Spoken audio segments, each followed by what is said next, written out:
ইব্রাহিম আলাইহিস সালাম ইসমাইল এবং তার স্ত্রী দুজনকে মরুভূমির মধ্যে যখন রেখে চলে গেলেন, পানি শেষ হয়ে গেল, খাবার শেষ হয়ে গেল। আল্লাহ তাআলা কুদরতি ভাবে খাবারের ব্যবস্থা করলেন, পানির ব্যবস্থা করে দিলেন। তারা সেখানে থাকতেছিলেন। এটা হলো দ্বিতীয় আরেকটি কঠিন পরীক্ষা। ইব্রাহিম আলাইহিস সালাম চলে গেলেন, হে আল্লাহ, ৮৬ বছর বয়সের সময় একটা পুত্র সন্তান দিলা, তবু আমাকে বললাম মরুভূমির মধ্যে স্ত্রী সন্তানকে রেখে আসতে। সন্তানটাকে কতদিন পর্যন্ত দেখি না, কেমন আছে, কি খেয়ে আছে সেটাও জানি না। আল্লাহ, এত বিশাল পরীক্ষা তুমি আমার থেকে নিচ্ছ? আল্লাহ বলেন, হ্যাঁ, তোমার থেকে পরীক্ষা নেই।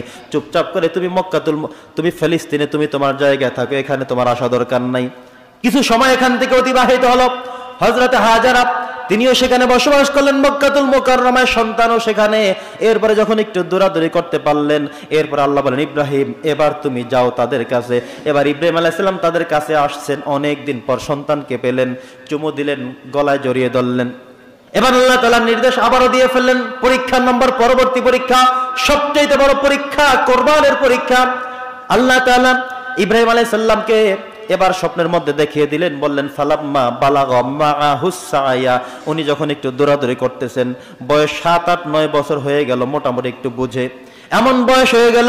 ইব্রাহিম আলাইহিস সালাম বললেন, ইয়া বুনাইয়া ইন্নী আরা ফিল মানাম আন্নী আযবাহুকা ফানজুর মাযা তারা, আমি স্বপ্নের মধ্যে দেখেছি তোমাকে কোরবানি করার সিদ্ধান্ত আমাকে দেয়া হয়েছে, তোমার এবার মতামত কি, খেয়াল কি, আমাকে একটু বলো।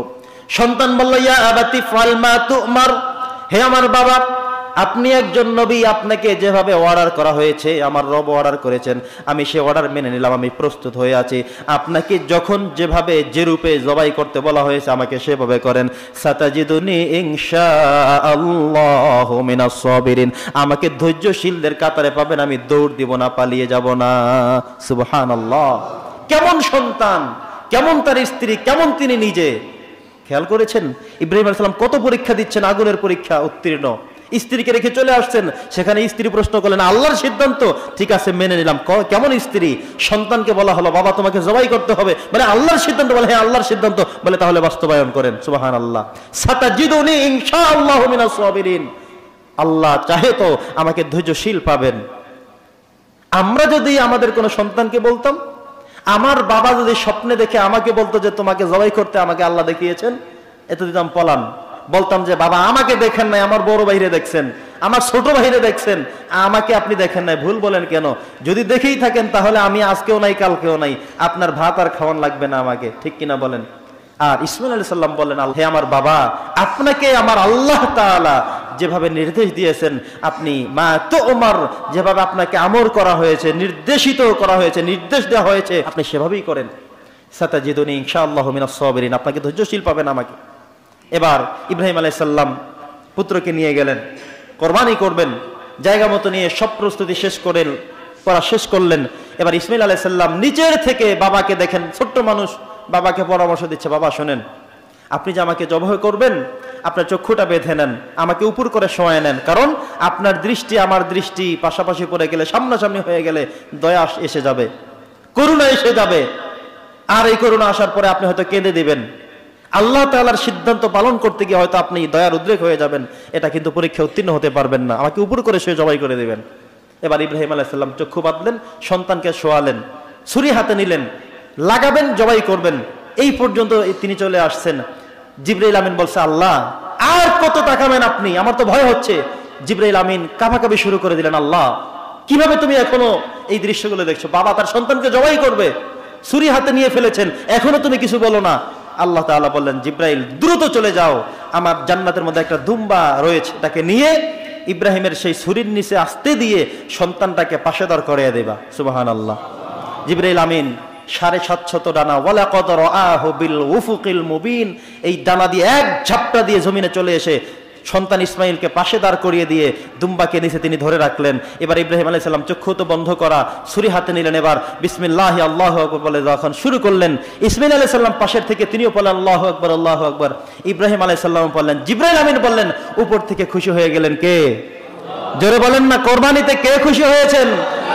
আল্লাহ তাআলা আসমান থেকে বললেন, ওয়ানাদাইনাহু আইয়া ইব্রাহিম قد صدقت সাদ্দাকতার রুয়া ইন্না কাযালিকা নাজজিল মুহসিনিন। হে ইব্রাহিম, শুনো শুনো শুনো, তুমি মনে করো না চক্ষু খুলে তুমি দেখেছো, তুমি দুম্বা কোরবানি করেছো, তোমার ছেলেটা পাশে দাঁড়ানো, চিন্তা করার কোনো কারণ নাই, টেনশন করার কোনো কারণ নাই, এই সবগুলো ঘটিয়ে দিয়েছে শুধুমাত্র আমি। তুমি তো জানো, তুমি তোমার পুত্র সন্তানকে জবাই করেছিলে, আমার সিদ্ধান্ত তুমি বাস্তবায়ন করেছিলে, পাশের থেকে যে তাকে দাঁড় করানো হলো, আর একটি দুম্বা যে তুমি কোরবানি করলে, সিদ্ধান্তটি তোমার ছিল না, তুমি জানো না, এই সিদ্ধান্তটি ছিল আমার। তোমাকে আমি বলে দিলাম, তুমি কদ সাদ্দাকতার রুয়া, তুমি তোমার স্বপ্নকে বাস্তবায়ন করেছো। ইন্না কাযালিকা নাজজিল মুহসিনিন, তুমি মুহসিনিনদের কাতারভুক্ত হয়ে গিয়েছো। এরপর আল্লাহ তাআলা বললেন, সালামুন আলা ইব্রাহিম। আল্লাহ তাআলা বলেন, ইব্রাহিম তোমার জন্য আমি আসমান থেকে সালাম প্রেরণ করে দিলাম। সুবহানাল্লাহ। আল্লাহ তাআলা বলছেন, ইন্না হাযা লাহুল বালাউল মুবিন, এটা একটা স্পষ্ট পরীক্ষা ছিল, স্পষ্ট ভাবে তিনি দিয়েছেন।